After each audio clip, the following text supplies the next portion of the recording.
Cool.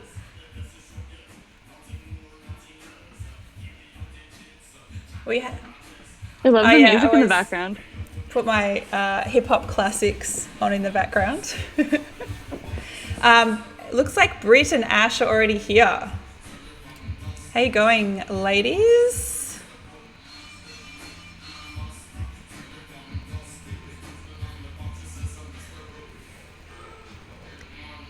Lucia is here. How you going? Nice to see you. Katie's here. How you going? Good afternoon, Britt. You have your new little icon because you're our newest moderator of the chat. So, congratulations. Dara. Katie's good. Everyone say hi to Miranda, by the way. She's here already.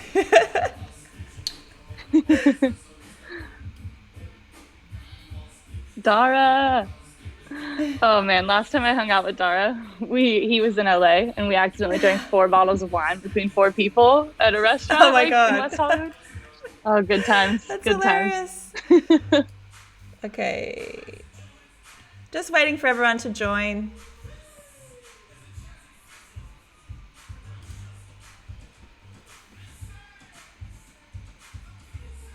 Isabel, first time watching. That's cool. Cool.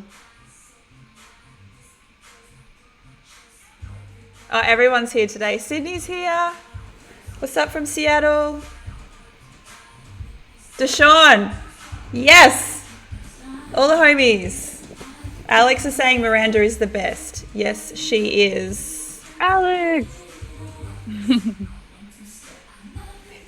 Who's with us tonight? Yeah, who's in the building? We've got, obviously, I'm going to introduce Miranda officially, but everyone say what's up. Ines is here. I have to show you a beautiful photo, Ines, later. We do, Miranda, we do photo challenges, and the last one was, where's my little thing? I was showing how you can change the bokehs by using like a little, yeah.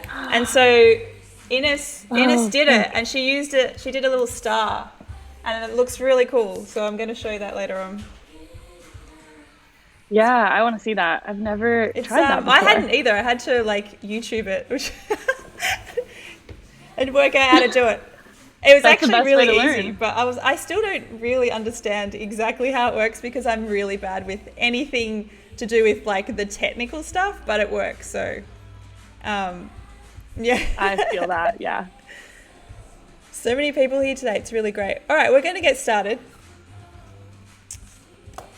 Just make sure I've got your, yes. So I'm going to put it the other way around. There we go.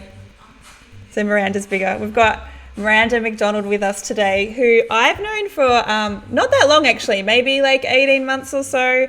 I became familiar with her work when she was working with, I can't remember the tour that you were on, but Mike was drumming and I'd worked with Mike.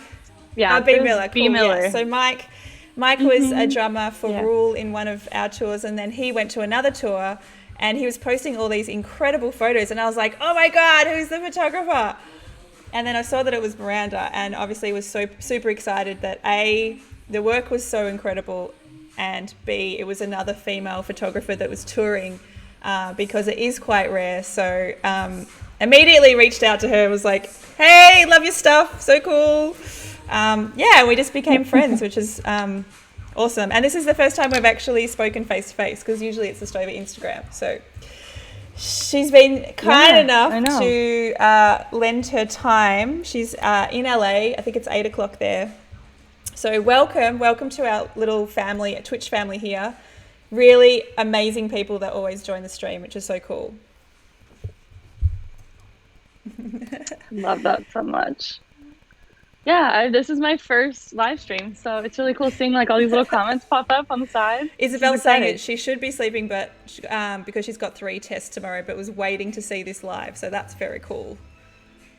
Oh, Oh, dude, good luck on those tests. You're gonna Got a you're new gonna crush follower it. as well. Lindsay Kirsten has just followed, so that's cool. Um, Oh, that's my best hey, friend. what's up? Yeah, she wants to see me be awkward on camera It's for no sure. awkwardness. It's all good. So do you want to maybe just give us a little bit of a background in how you started shooting, how you started to work in music photography, just a little bit of a history for everyone. Everyone's always really interested in the different pathways because there's no like right way to do this really, is there? Yeah, I mean it's Yeah. all a guessing game, right? I was lucky enough to learn in high school. We actually had a black and white film photography class. So I did that when I was 15 or 16. Kind of started there. I took every single class they offered, and that I even TA'd for the class. And then I started taking the digital. So like I kind of knew it was a thing in high school, but I didn't think that it was like really realistic to follow. Um, Fast forward a couple years, I moved to San Diego for college. I ended up dropping out. I don't recommend it, but I was studying something that I didn't really particularly see myself doing in the future. So I kind of made, just a really rash decision, honestly, and stopped going to school, started working part-time in a restaurant and also doing photography on the side, just like portraits, like forcing my friends to let me take photos of them. I slowly got into the electronic music realm. So I was working in nightclubs, really is what it was. Like these really dimly lit, like maybe 300 person rooms at most. But that's like where it all started. And the connections that I made there led me to everything else. So super grateful for everyone who supported me when I was just learning what this It's whole so thing common, is. I think. Nearly every music photographer that I think I've ever spoken to has done some type of stint within like nightclub photography. It's almost like you start there. It's Yeah. like the entry point, but I think it's actually quite a good entry point because you really hone your skills in those particular. Like they're very challenging to shoot, and yeah, it's not the Yeah. most fun work, but you do definitely get a skill level up, I guess. Yeah, well, it makes you like really learn your gear, honestly, because the rooms are so dark and like you're getting no light to work with. So I think it's, you got to start somewhere. You can't just be thrown into an arena and expect to know how to use your camera and get the good shots. Like, I think it's really important to learn in a smaller, low pressure environment. And then when you get those opportunities, you're I've ready, often said too that like the bigger arena shows are actually some of the easiest to shoot because the lighting is so good. But if you hone your skills in those smaller venues, because what often happens is like, yes, if you are noticed for your work and then you are taken on tour, often the tours that you start doing are in those little dingy venues. Like even the last tour that I did with Rule, and he plays massive venues in Australia and all over, but when we went to America and Europe, sometimes we were playing venues to just like 300 or 400 people that had really, really bad lighting, and you have to go back to those skills that you had when you first, and produce the same quality of work, I guess. And now you've shot for people like, you've toured with Julia Michaels and B. Miller. I've seen you work with Shawn Mendes. You shoot for Coachella. I saw recently that I think it was just the weekend past, it would have been Coachella. So you would have been there kind of like right now. And this weekend. And this weekend, because it's two, so it's so sad, but it's weird times, but it's nice to look back on the photos, I guess. Yeah. And then so how did, I guess, talk a little bit about the steps to getting to shoot those bigger festivals, because I think that's like what I've tried to really encourage people is like a lot of the stuff that we do is all about relationship building, like less about your work. Obviously it has to be a good quality of work, but it's really, really important to really hone those great relationships you have with people. Do you want to talk a little bit about that? I'm just going to pop your website up on the screen as well while you're talking so we can check out some of your work. Cool. Yeah, so I mean, I think, do you want to know like just how maybe how like Coachella let's came talk about about Coachella specifically, or just like Okay, cool. Yeah, so that same like dimly lit. It was a very nice nightclub. I love Bang Bang so much. It's forever my home. But So working there, I also was a server at the restaurant. So it was like a sushi restaurant that turned into a nightclub, right? It like sounds kind of crazy, but I would go in and serve people dinner from like 4 p.m. to like 11. And then at 11, I would start shooting the show from like 11 to 2. And I met artists and management while serving them dinner. And then I would kind of like strike up conversation and joke about how I was going to be their photographer later. And then I became friends with some of them. And this one guy, Will Clark, he randomly recommended me to his music label's music festival. It was their first year and they needed photographers. So I did that one. It was pretty small. It's probably like 5,000 people, maybe. Did that. It was awesome. When I was there, I met someone in catering who did video for Bottle Rock, which is a festival up in Napa. Super epic. It was like, I got to shoot Tom Petty one year. It was wow, amazing. But then from there, that's when he works with someone who worked on the Coachella creative team.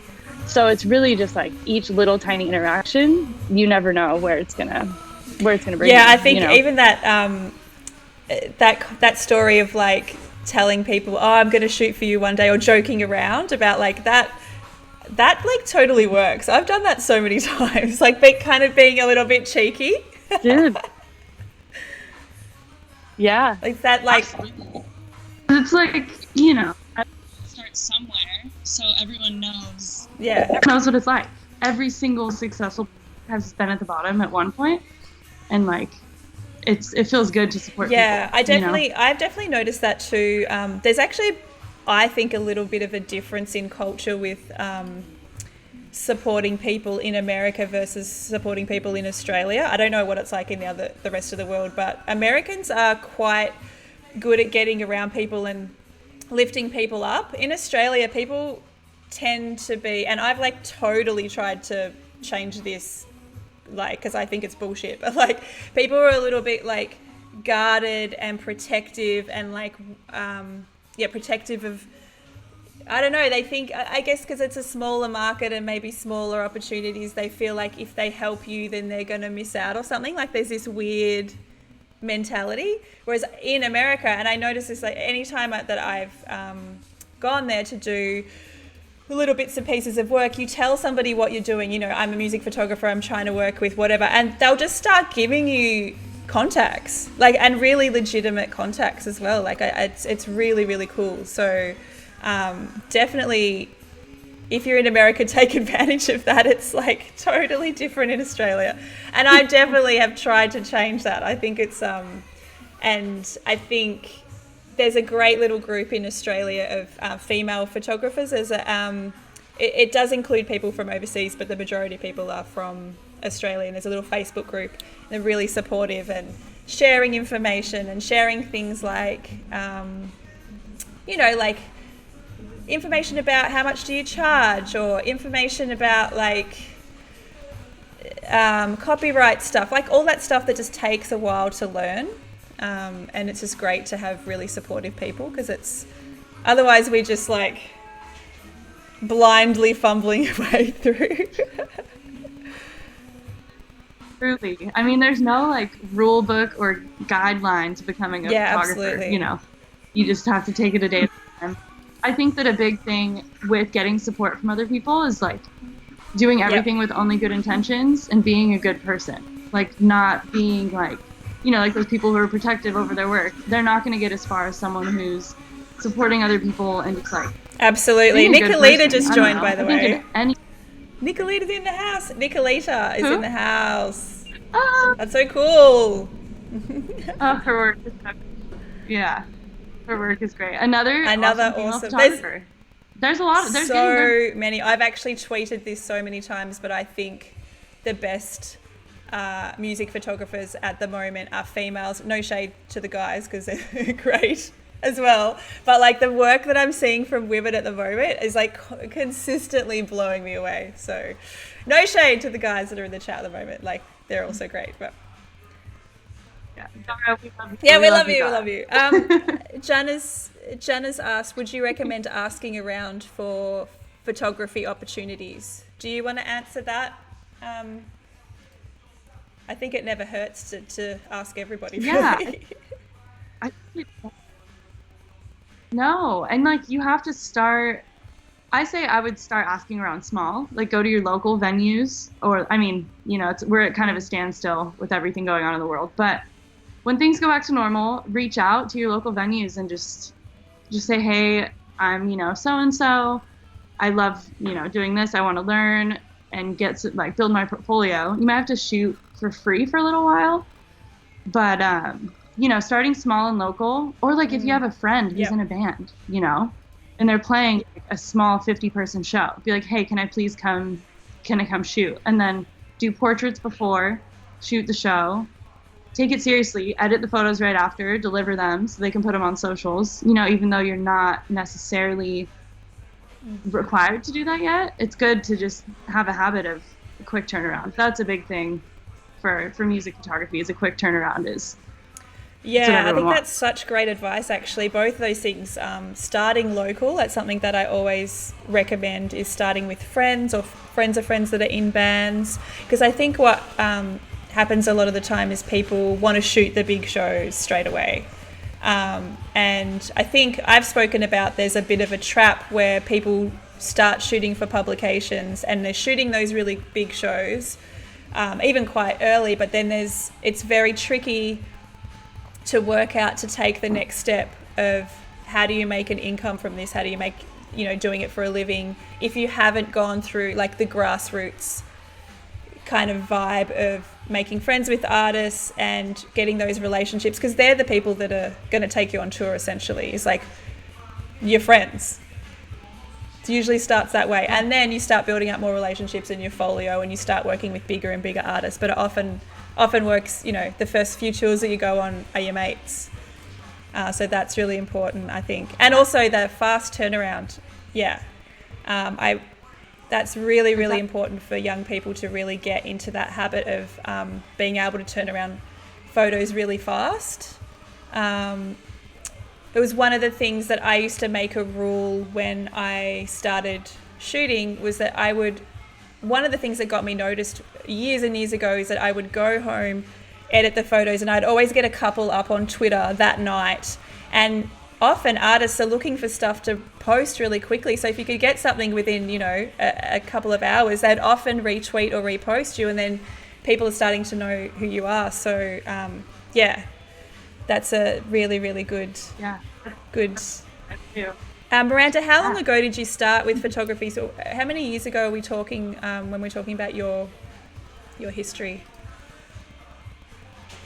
So I got my first camera when I was in 5th grade, but I started taking it seriously and like kind of messing around with the idea of doing it professionally when I was probably 19. It was like after I tried to go to college for hospitality event management, and I loved the class. It was super interesting, but there was something in me that knew I wanted to do photography. So I say at 19 is when I started like actually trying and like, just really like putting myself out there and taking those extra steps to really just meet people and just learn my camera and like kind of develop a style. Yeah. So, and you're 24 now, are you? Oh, 26. I just turned 26 in quarantine. Yeah, I know. So I feel like I'm still 25 since I was by myself on my birthday, but 26 now, and it's been full time for just over 3.5 years. That's so awesome. It's still so rare that people can do it full time. I've always considered myself very, very lucky to be able to do it full time, because it is a tricky thing to navigate. Really, really hard process for a lot of people to navigate sometimes. Do you have who are your favorite artists that you've worked with so far, do you think? Oh gosh. I mean, working with Julia, so I got really lucky, and a friend of a friend had toured with her before and she needed a photographer. So I got recommended. I didn't know her. I met her during rehearsals, and then I got the tour offer, and we left, a couple days after that. So it was really exciting, really scary. This whole new group of new people who I didn't really know, who didn't know me. But working with them was the perfect first tour because they were all so welcoming and so and again, good people, you know. And like with tours, you're not going to get hired for tours if you're not a good hang. You could be like the most talented person in the world, but if you suck to be around, like you're probably not going to go because you're living with these people. Yes, you know? I've spoken about this so many times. It's actually a hard thing to. You can't really teach it either.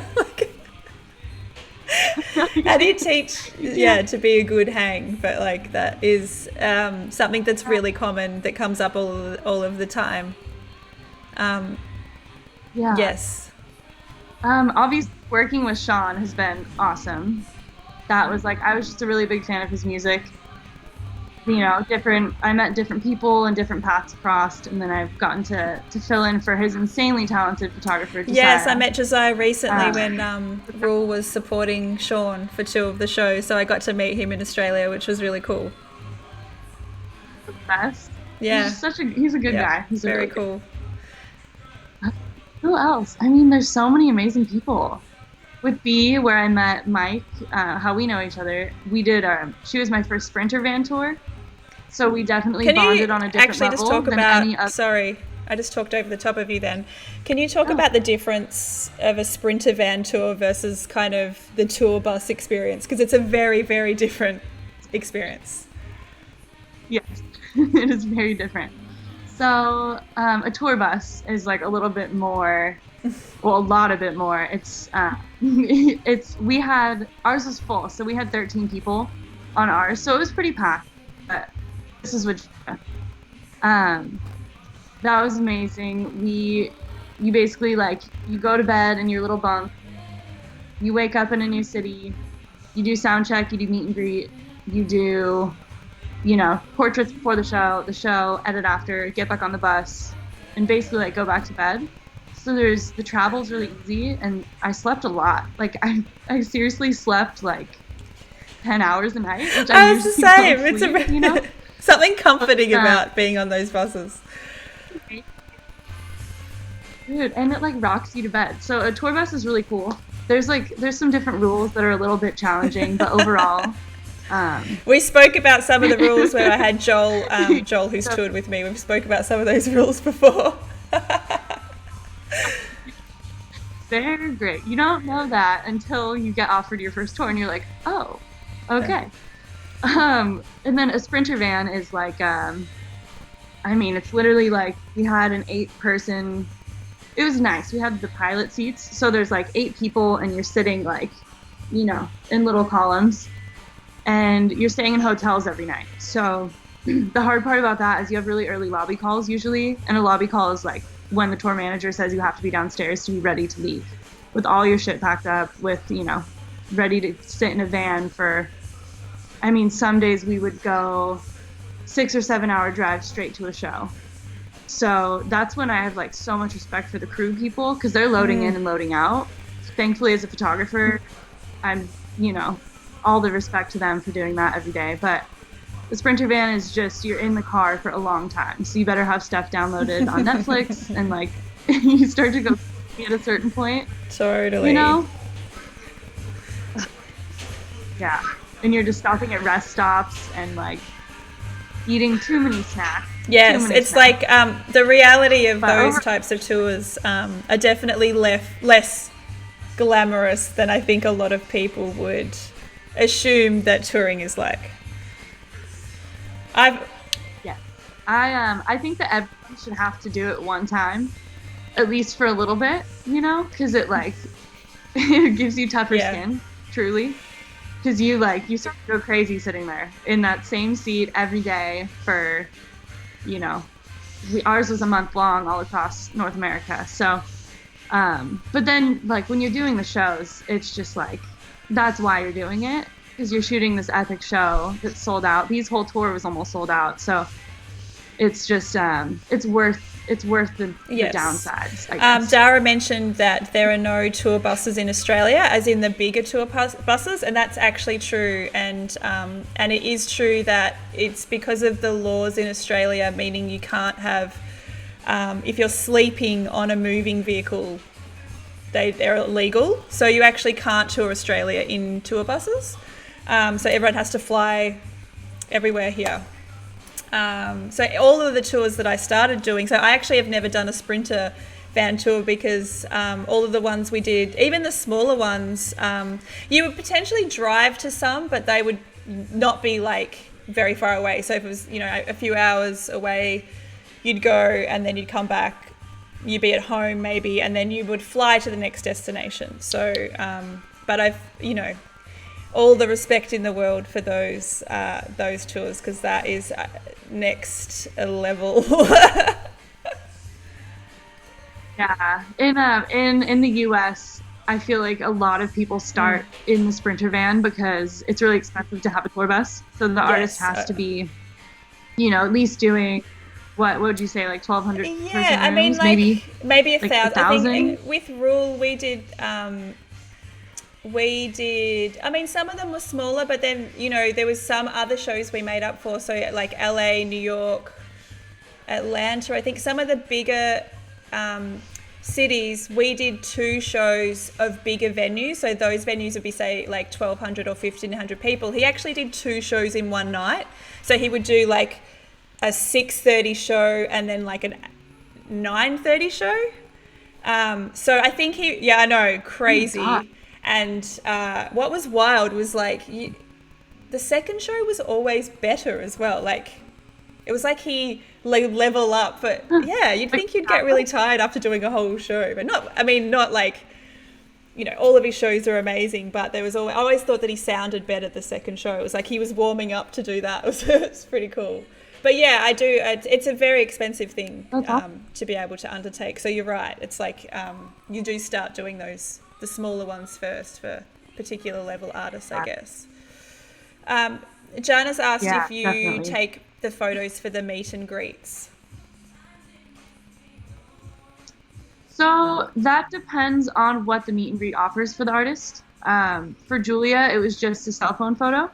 So I would still have my camera on me because behind the scenes for the video, because I did photo and video for her on tour.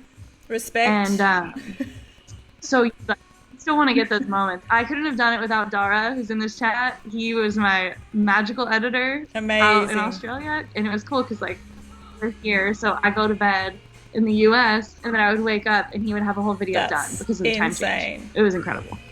Very cool. Great system. But yeah, so with Julia, I only had my camera on me from behind the scenes and then they just took a cell phone photo. But for B, it was part of the package and we did like a DSLR with flash. Yep. Super quick and easy though. Yeah. The same for me too. I do the meet and greet still for all of Rule's shows and it's just one shot flash, really simple. Yeah. How many people are in his meet and greet? In Australia and in America it was 40 and in Europe it was 80. And the 80 was pretty brutal. There's a lot of people to get through. Yeah. Dude, that's I know. He would do it before the show as well. So it's, but was committed to it and meeting the fans. It's a great way to interact with the fans. Like I really enjoy it just for that aspect of it, just to see how much the fans are, really into it and stuff. It's very cool. I've handed so many fans the tissues. All the tissues. It's so cute. It really warms my heart.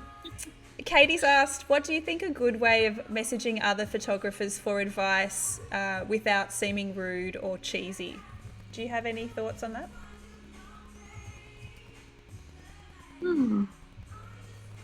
I think it just comes back to being a genuine person. Like if you just kind of like don't type a long paragraph, honestly, because it's like really hard to read through.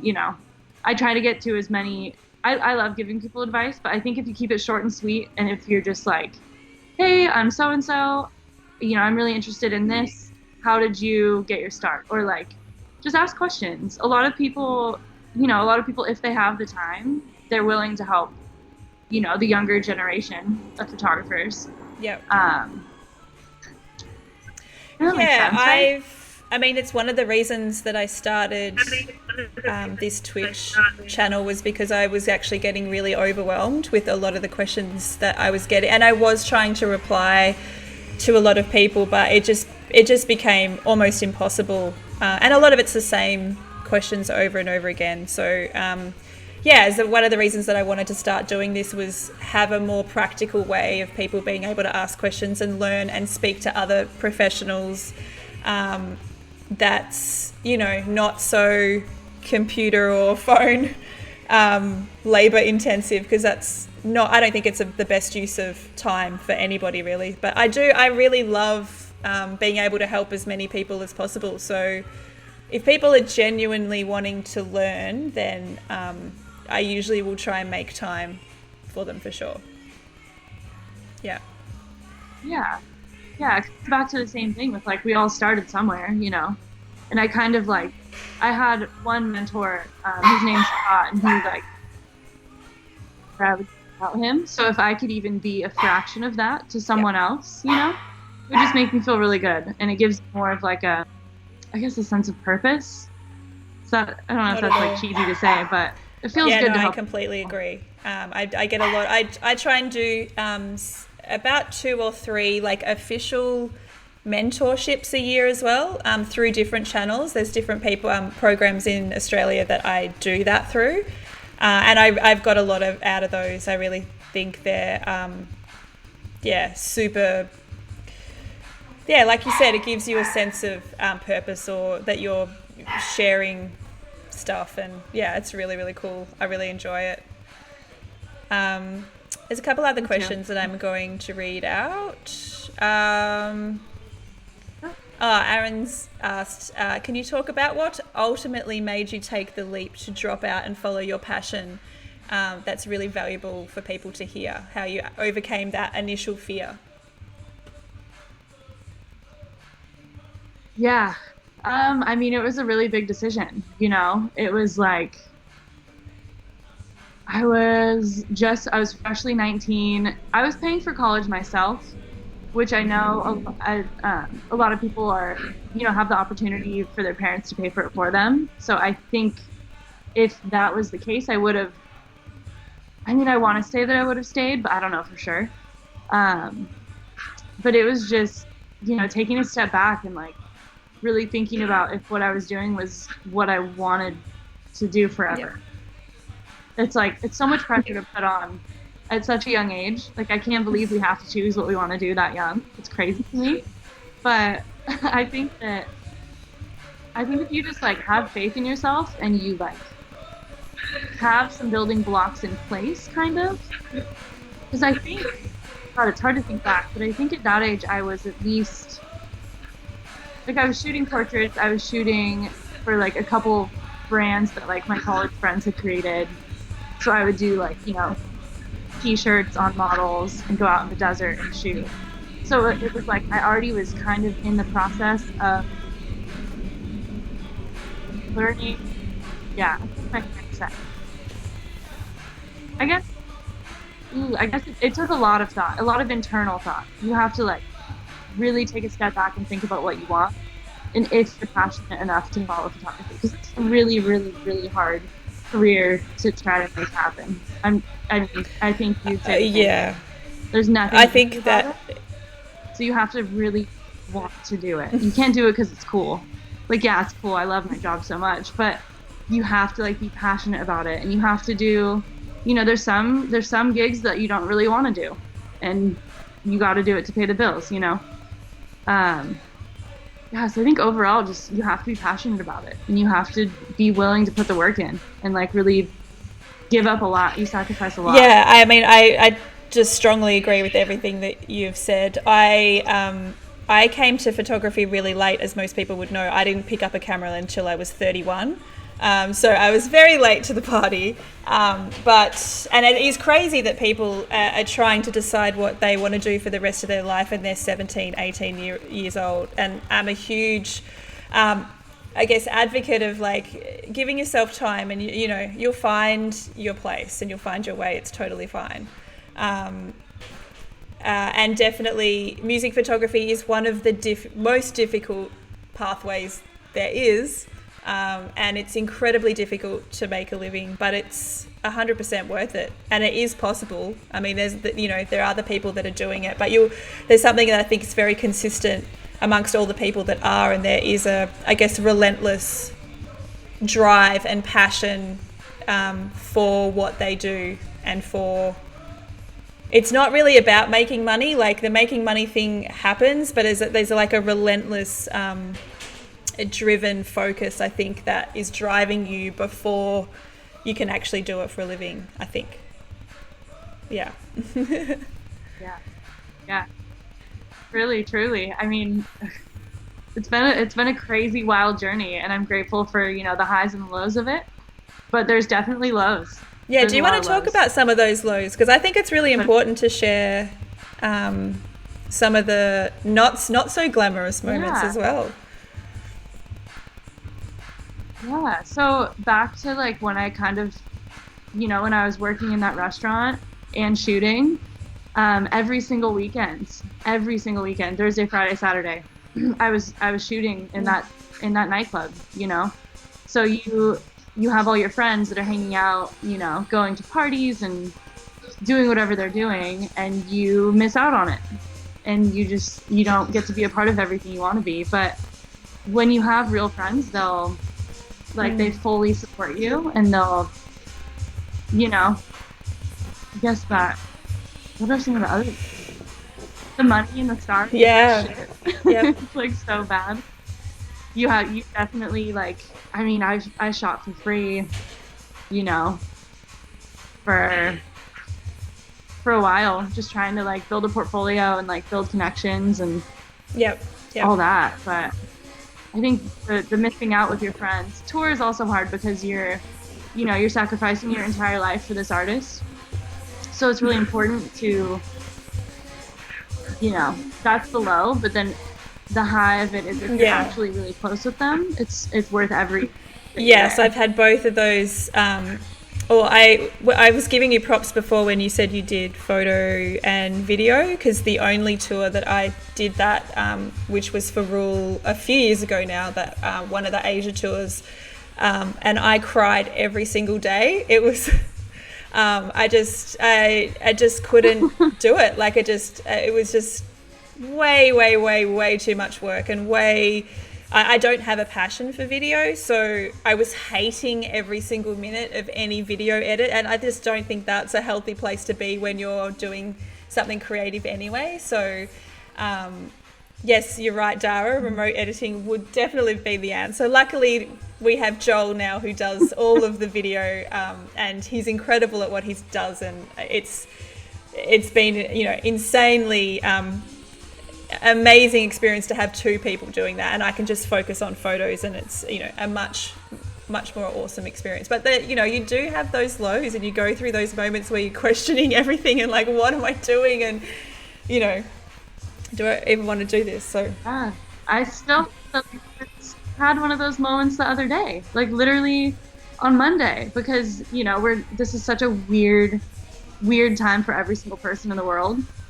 But it's really extra weird as a creative, because everything that we do involves being around a bunch of people, So just like, we don't have to start talking about that. It's okay. It was one of the things that I had on my list to talk about, was just about, because I think, again, it's like all really practical information. Arman, is it Arman? Said Miranda. Oh yeah. Just joined. What's up? Another so epic cool. And Asia, who's a regular, joined before as well. So hello, thanks for tuning in again. Do you want to just talk about how it is such a weird, I mean, like, I'm hearing some really disturbing stuff about when concerts will be able to happen again, and I'm literally just trying to block it out, because it's I think for people like us, it's like a lifeline. Like, it's do you want to just talk about just different feelings and how you're, even just for mental health and stuff, how are you coping at the moment? Yeah, so it's really hard, because I realistically, for those who like actually know me, I'm the most optimistic person, and I always like, see the glass half full. but I really don't see us having a concert this year. Yeah. I hope I'm wrong. I really, really hope I'm wrong. But just the thought of like, hundreds of people being in the same room, it doesn't feel right with like how things have gone so far. Mental health wise, I'm really leaning on my friends, like fully leaning. This is the time where if you need someone, just text a friend, FaceTime them, be like, hey, I need to chat for a little bit. I'm feeling kind of crappy. And also working out. We have this like fitness group that every single morning at 11 a.m. we all get on Zoom, and my friend Lincoln, he's actually on the website right now. That guy in the middle. Hey, Lincoln. He gets on and like trains us. He gets on and trains us, and sometimes there's like 20 of us in the thing, that's awesome. or in the Zoom chat. So just like find something to look forward to every day, whether it be like your cup of coffee in the morning or your neighborhood walk. Or I know some people can't go on walks outside right now, but thankfully in the United States we can still go outside. It just has to be far apart. And just doing things for you, and like it's okay to sit on the couch and watch TV all day one day. Like not every day is gonna feel good. Like it's okay to let yourself feel bad, and then tomorrow's a new day. I agree wholeheartedly with everything that you said there. I think exercise has been really important. My husband's been training me boxing, and he's like militant, so it's good. But he's getting my ass into shape. But for me, it's actually been setting up this these Twitch streams and this little community of people who like show up all of the time and are so engaged and ask questions, and it's really giving me life at the moment. So it's been a really wonderful experience, and doing interviews like this it's just really awesome. It's like it's so great to hear everybody's journeys, and I think we are all at this moment in time, everybody is feeling the same way, and everybody is affected. I don't think there's one person in the world that's not affected by this. So it's a very strange situation to be in, but I think there is some comfort in the fact that it literally is everybody. So I find like so much. Yes. And like this thing you're doing is really cool because like you're in Australia, I'm in LA. My friend Alex, who I don't know if he's still in here, he's in Toronto. Yep. Lindsay's in San Diego. Armand's like in the Bay Area. So it's like it's really, really cool that everyone can be on this platform. Totally. We have people in here from all over. There's Germany, Argentina, definitely people from Australia, all over, like that always tune in, which is very, very cool. We had another question from Jana as well. After starting off not charging for people for photo shoots, how much time did you have to wait to start charging? Which is a good question. I think it's like, do you want to go how you navigated that particular stepping stone, I guess? Yeah, I mean, oh gosh, I feel like I'm still figuring out rates. Like I feel like as a photographer, that's the hardest part. Yeah. Is figuring out what the heck to charge people. I think you just start small, go shoot a show for what, $50. Yep. Or, like a 1 hour set for $50. Mm-hmm. And then, once you build a portfolio, then you can confidently reach out to management or to artists or to your friends who know a friend of a friend or whatever.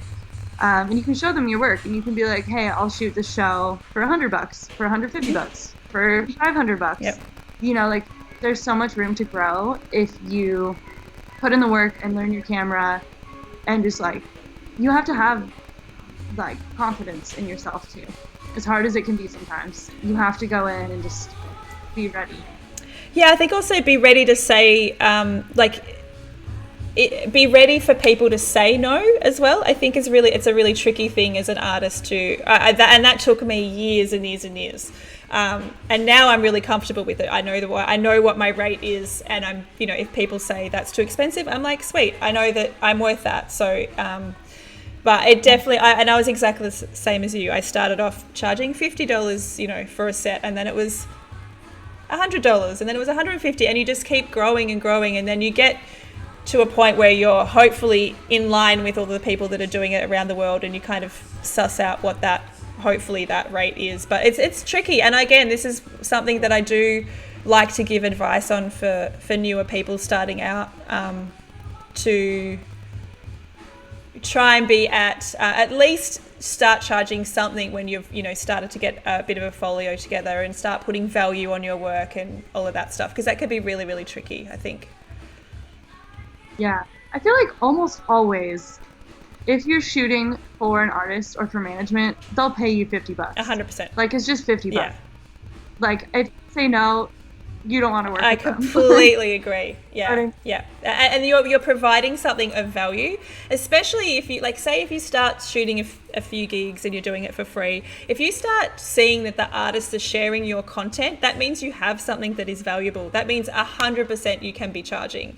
And if that's $50 to start with, then, that's the value, and you kind of start working up from there, I guess. So, and Ash has said having self-worth is a big part of that. That is, I mean, that's the thing that I think we struggle with as artists, is that knowing our worth. We every day. Yeah. Dara's asked, when was both of your last gigs, and when's your next one that has been yet to be cancelled? The first part. I think my last one is I got to work with Tones and I when she was in LA. Awesome. Cool. Super epic. That was thanks to Dara, actually. Great. Awesome. Was that my show? I think that it was either that or Dermot Kennedy. I got to Lucy Foster, epic female photographer. Awesome. If you guys don't know her work, you need to go follow her on Instagram. She tours with Dermot, and she let me shoot the show alongside of her just for fun. We had been Instagram friends, like cool. Me and you. Yep.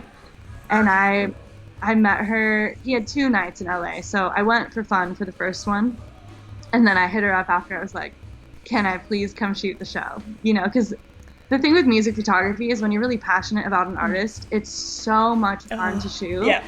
It's like, it's just so like, it's cathartic. Almost. Yes. Like you just feel so good to be shooting an artist you love their music. So it was either him or Tones and I think. Yep.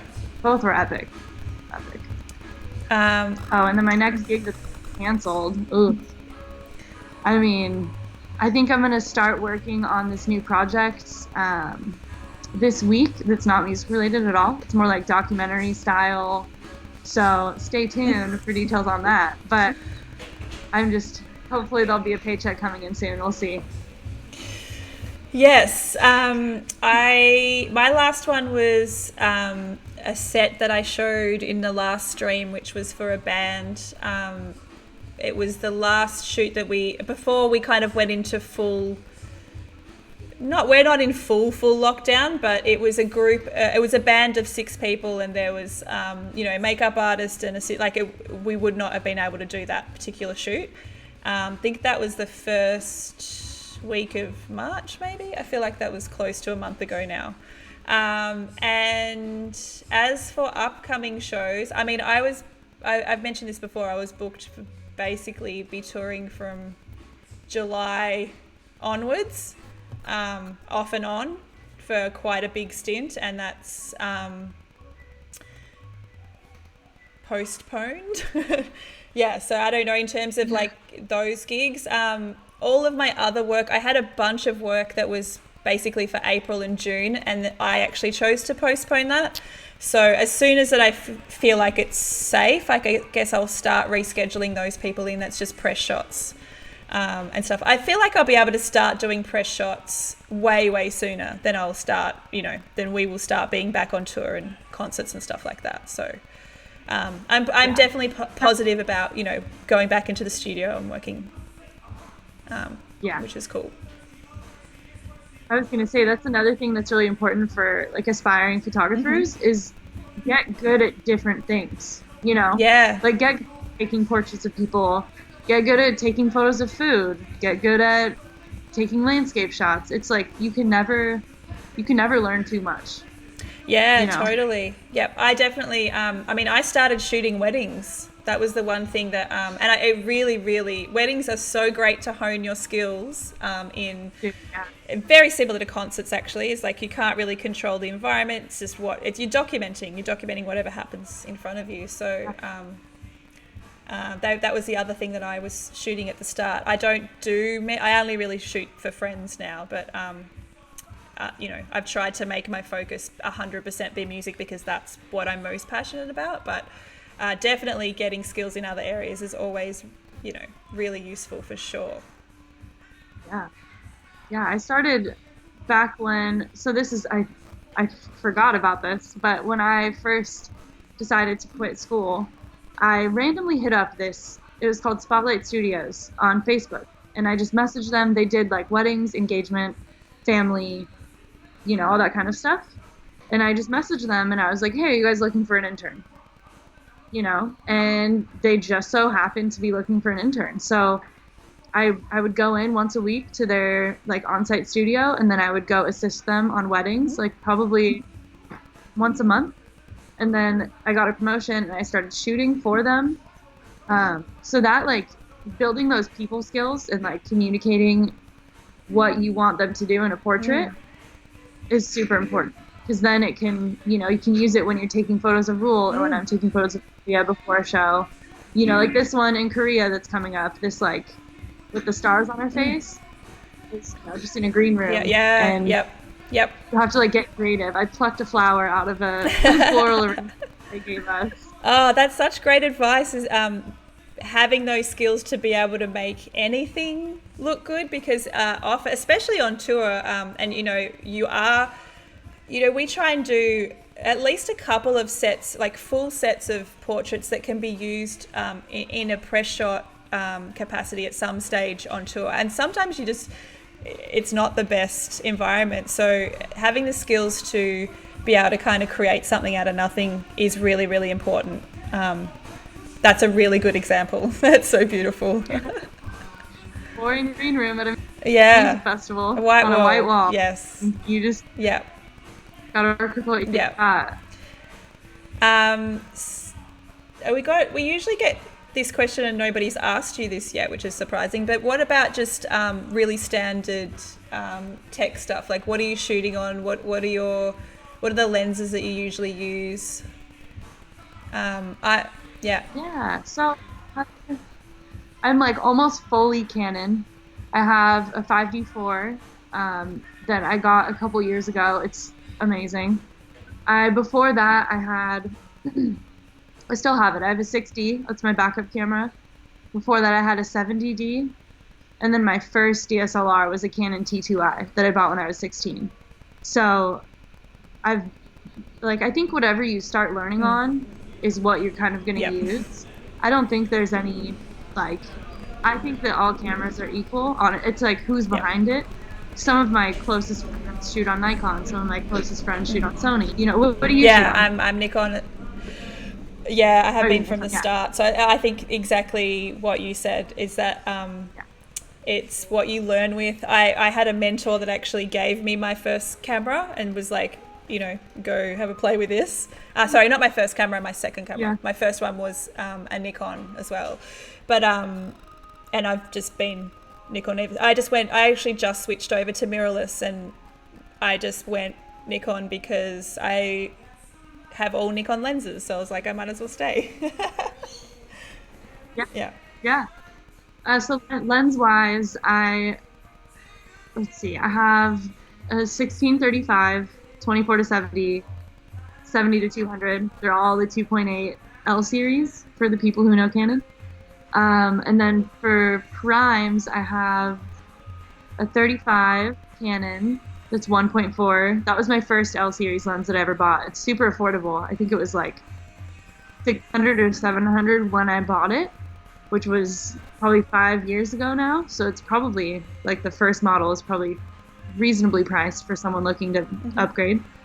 I just got a Sigma 50 Art. I love it so much. It's so crisp and stunning. I think for music photography, I tend to lean towards zoom lenses, just because, when when I'm shooting a music festival and I'm running around from different stages, having that variety is super important for me, because it's, you know, like, let's say a special guest comes out with whoever's performing.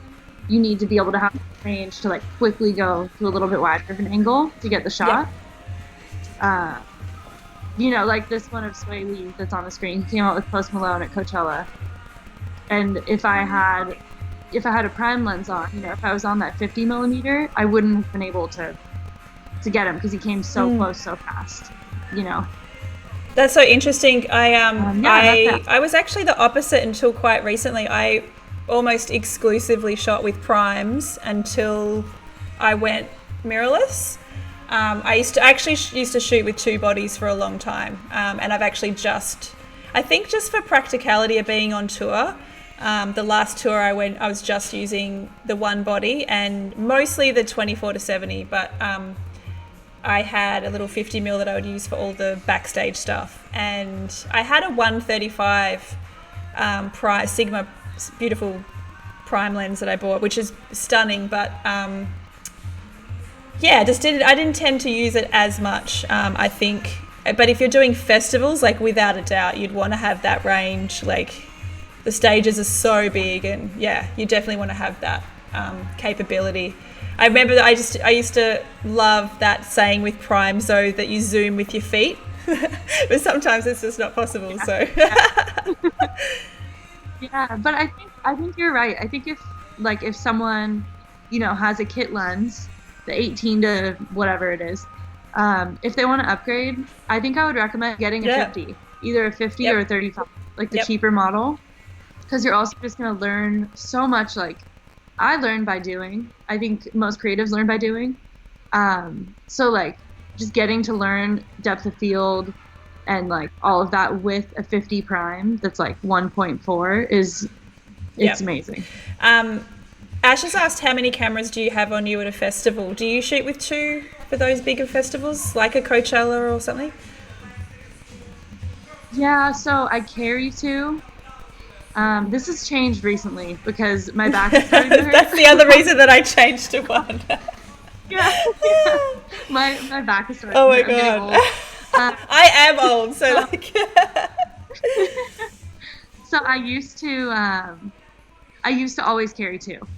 Yeah. I used to have my 5D on the shoulder, my 60 on the shoulder, and I'll have my 70 to 200 and a 16 to 35. But I also now I have a think tank belt.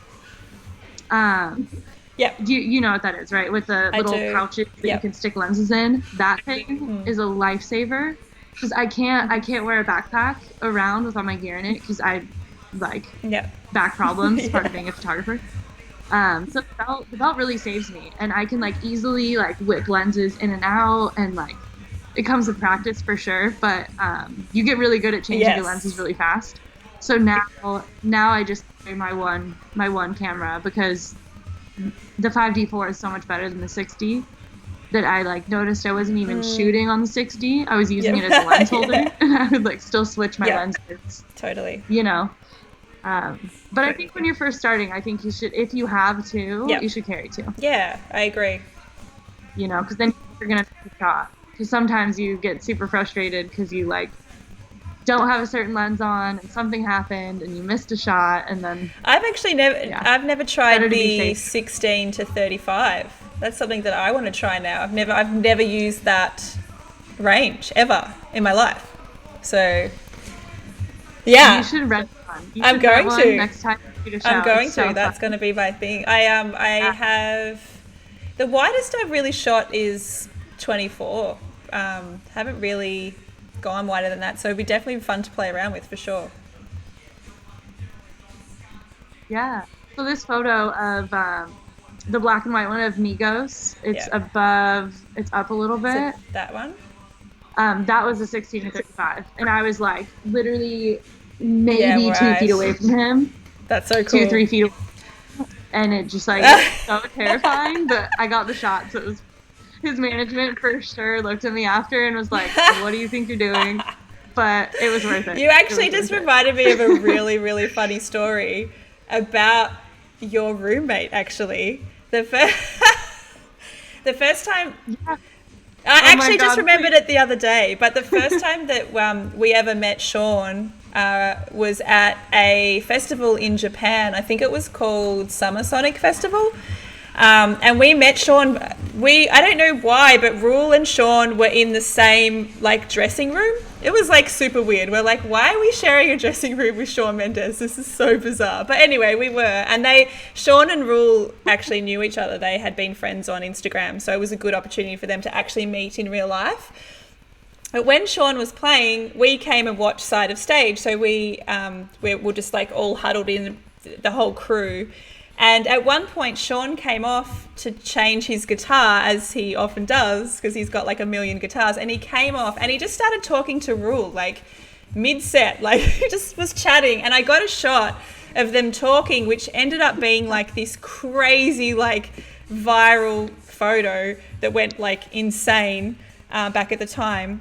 And then he turned around and went to like, I guess, grab another guitar, and I went to take another sneaky photo, and it was your roommate that came up and was like blocking me, like, no. And I was like, of course, I'm totally not allowed to do this right now, but I was being super cheeky. But yeah, I just remembered that the other day. I was like, oh my God, I totally met him before, like in Japan. But he's so lovely. Like so when actually all of Sean's crew is just this is the nicest people I've ever met in my entire life. It was such a lovely experience supporting him with Rule.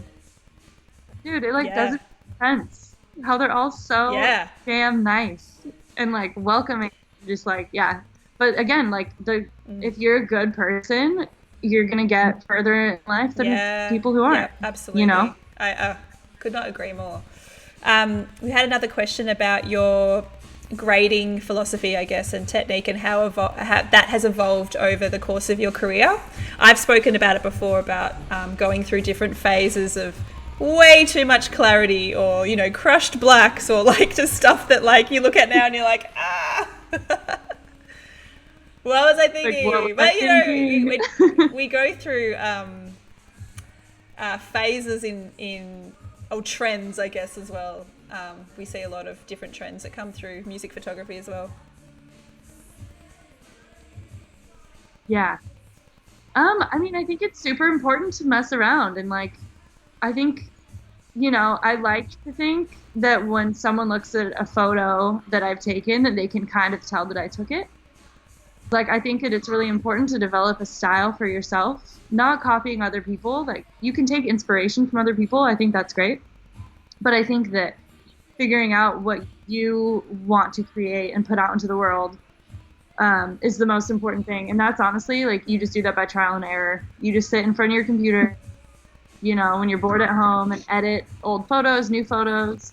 I've had people ask me for RAWs before, of certain, like, you know, I actually did my first like photography lesson kind of thing over Zoom last week, which is, I was really nervous about, but it was really fun. And I'm going to give him a couple different RAWs to edit, like one concert, one portrait, and one landscape, and kind of see, you know, and kind of learn. We're actually going to do that in the group. It's actually something that I'm just doing right at the moment, is putting a bunch of RAWs in a folder for people to edit within this group. And something that was one of the suggestions was if people from the group also submit their RAWs, and then they can see my take on how I would edit that as well. So that's something that we're doing as a little community, and I'll be sharing that with the group on Sunday. Yeah, it's a really good idea. I think it's like a little learning experience for everybody, you know?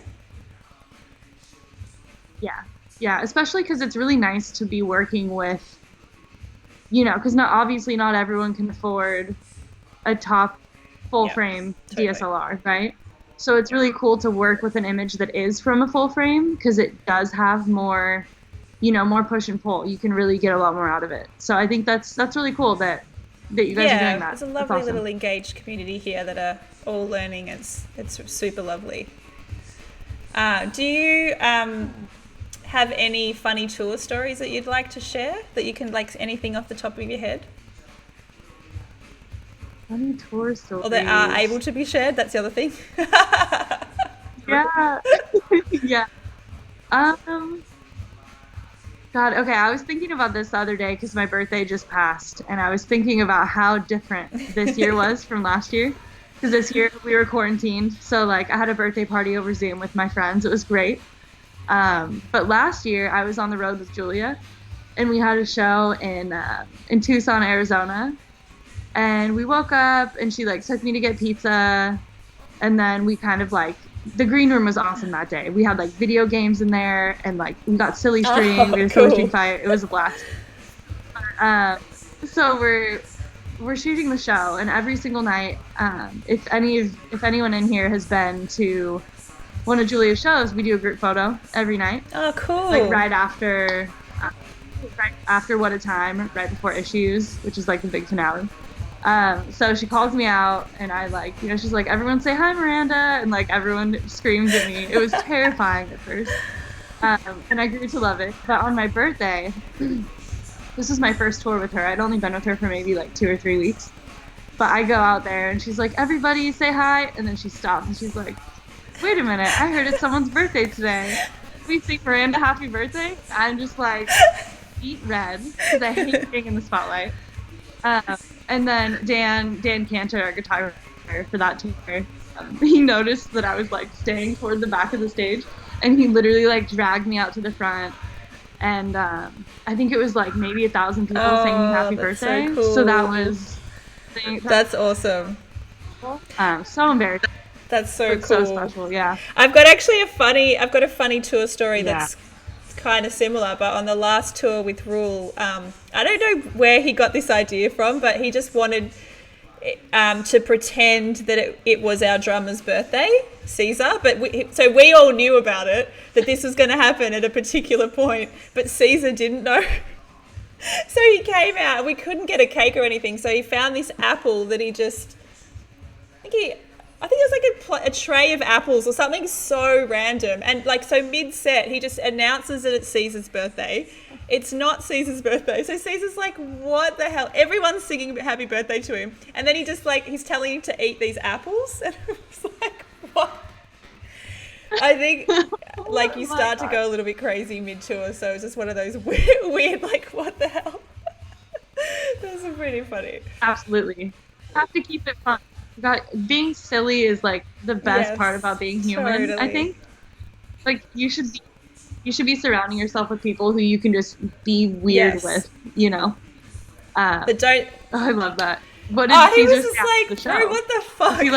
And then I think he also pretended it was like, he said, yeah, it's his 35th birthday, and he was like 28 or something. Like it was just all these layers of like, funniness. Katie saying she remembers that. Yeah, pretty funny. Does anybody else have any other questions? Throw them in the chat now. Are there any? Oh, I see Dara brought up, so Reese Lewis was our opener for 3 months, dude. Oh my God. We did Australia, Europe, and North America with him. Such a joy to be around him, and Aiden are like 2 of my favorite people. And Reese wrote some songs about a couple people in our crew, me being one of them. And honestly, it's a hit. Like if he was to release it, like it's so catchy. It's so catchy. Oh my God. But it's like so sweet because I didn't know. I knew he was like writing something because he was joking about it. And then we were in Portland, Oregon, and I was sitting upstairs in the balcony after our sound check while he was sound checking, just eating the catering food, whatever. And he like starts playing the song I've never heard. And this is like 2.5 months into the tour, so I know every single one of his songs. And I hear my name, and I'm like, what the fuck is this song about me? And he wrote a full out, like, verse, chorus, verse. It's a great song. I posted it on Instagram. God. That's incredible. Yes, that's awesome. Yeah, it was so fun. So it's again just being silly. It's like I have Joel, who I've had on this on the show before, and who's my tour buddy. He's the videographer, and I just never ever get sick of him. He's always really, really silly and just just being dumb and doing dumb dances, and it just always like lifts your spirits to have those types of people around you. Like you just can't ever be in a bad mood because it's like good people around you.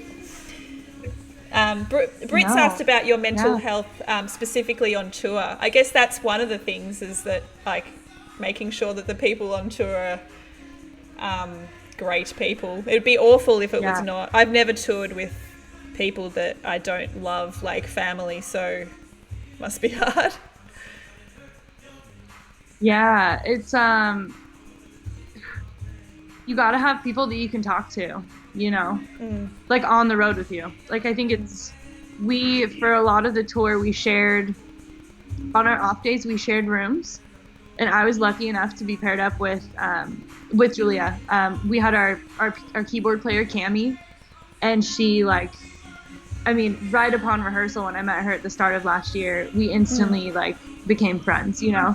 So it was really nice to have someone at this sounds cheesy. Yeah. At the end of every night, but just someone to kind of talk to and who actually cares how you're doing, you know? And it's not a surface level relationship. It's like, how are you doing? Like, do you need anything? Yeah, how can I help? Yeah. You know? Joel. Yeah, mental health on tour is hard, though. Can't even lie. It's like the highs are really high and the lows are really low. So yes, I'm the same. Joel's definitely always been that person for me on tour. We share rooms as well when we do have hotel rooms, and just an amazing person to keep spirits high. But I know even on my favorite tours, there's been moments where I've been curled up in my bunk crying because I've seen something that, you know, I miss home, or I miss my husband, or I miss my dogs, or there's definitely those moments. And I love being on tour. Like I get the most pleasure, but you definitely go through those moments, and having people that are around that understand, because everybody will have those moments where they're just in a corner crying somewhere. Yeah. And I think the biggest thing for me, actually, that I didn't even know until after I ended my first one with Julia is post-tour depression is the gnarliest thing. And what I did is I reached out to friends who had already toured, you know, I texted Josiah, actually, and I was like, yo, is post-tour depression real? Or am I imagining this? Why am I so sad? You know, and then he ended up FaceTiming me, and we chatted for an hour about, you know, we just shot the shit. But that's actually how a gig with Sean came up, is there's that little tiny interaction. He needed someone to cover for him, and then, you know, so I think I feel like everything circles around. It's really cool. Leaning on your friends don't be afraid to lean on your friends. That's why. Oh my God. Yeah. I don't think anyone can describe what that post-tour blues feels like. It's really weird. And I definitely found, you're still trying to keep up the group chat. Joel and I were FaceTiming every single day going, I miss you, this is weird, what's going on? For ages, for so long afterwards. It was very, very funny. Yes,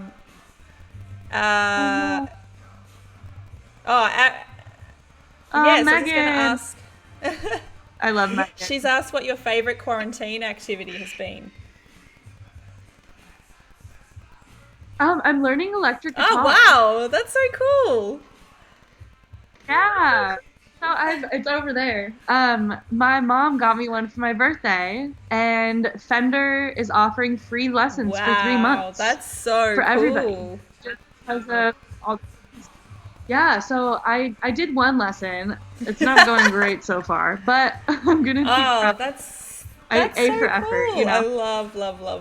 That's great that they're offering those free lessons as well. Yeah, it's really cool. Literally for everyone who's watching this, you guys should go get that now. If they do ukulele, guitar, both electric and acoustic, and bass. So it's no matter what you have, there's something Megan's free asked for you to do. For you to play her a song. Oh my God, I'm not that good yet. I will. Yes, I'll send you a video one day. We'll show it in the group too.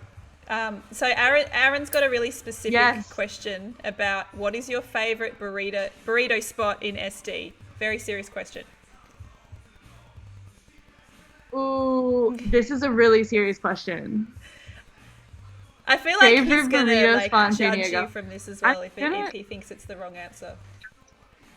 wait. Yeah, who? So his who name in asked the it? chat is Glow Beaton. Where- Yeah, but his actual real Oh, name right is here. Aaron. He's my Okay.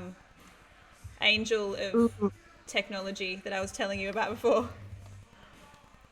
Legend, Oh, yeah. legend. Okay. Okay.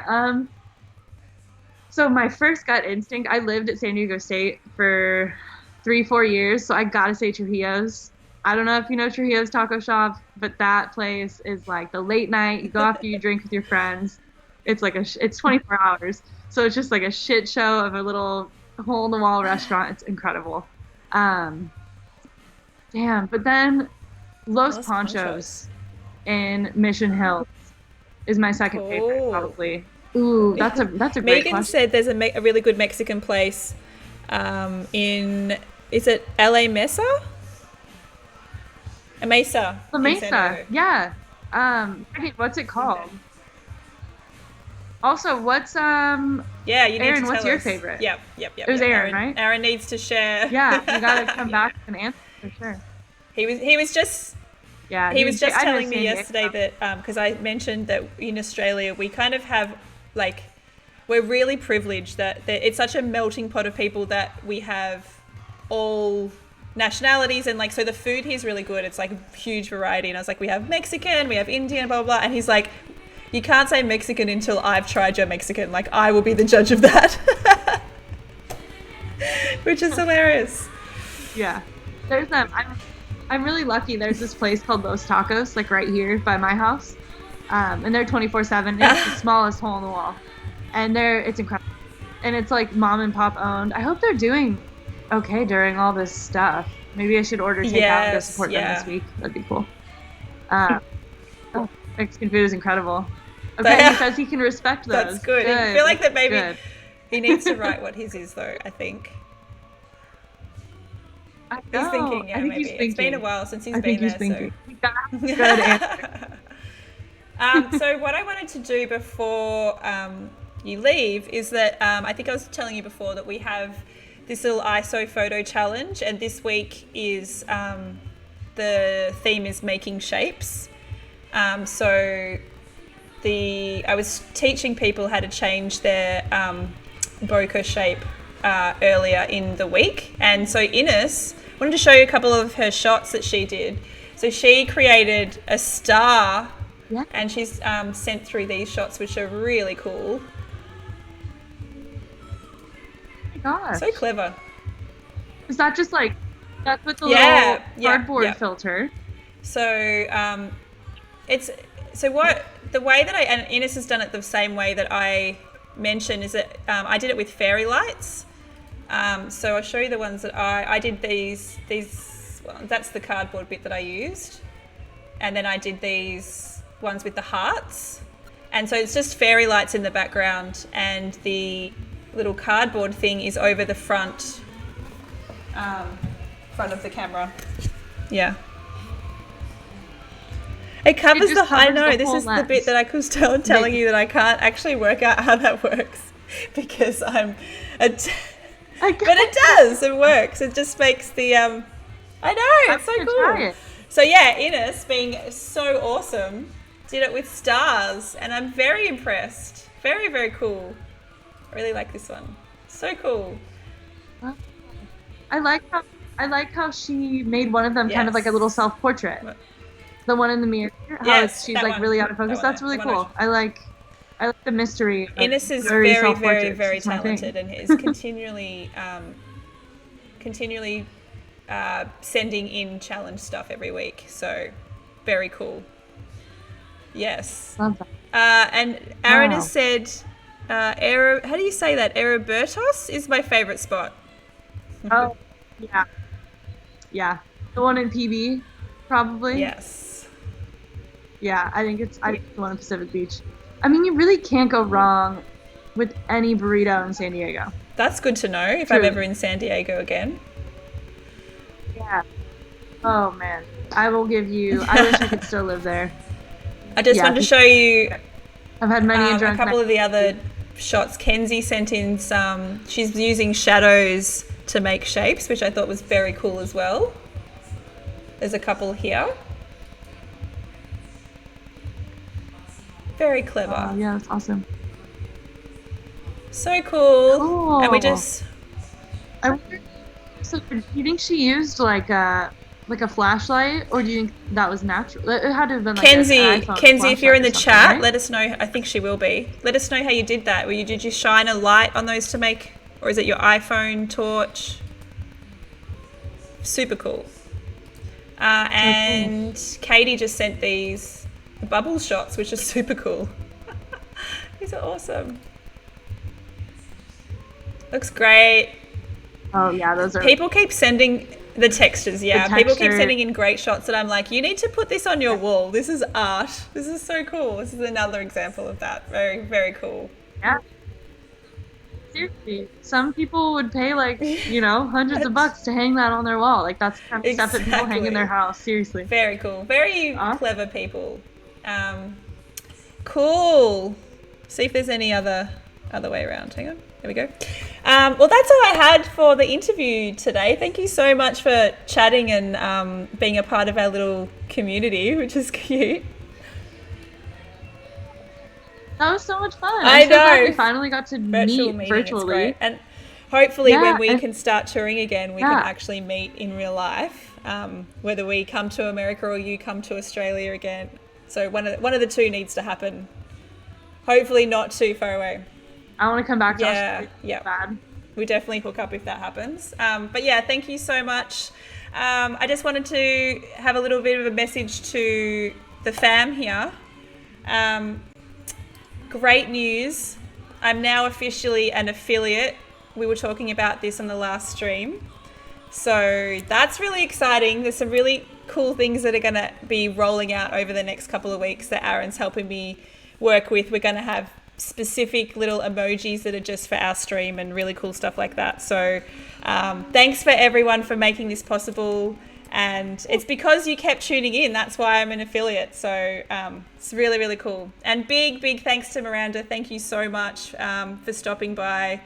So awesome. You are amazing. Yeah. of course.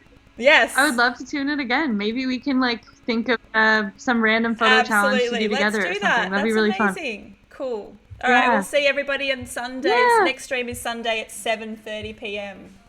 Catch you guys later. Bye.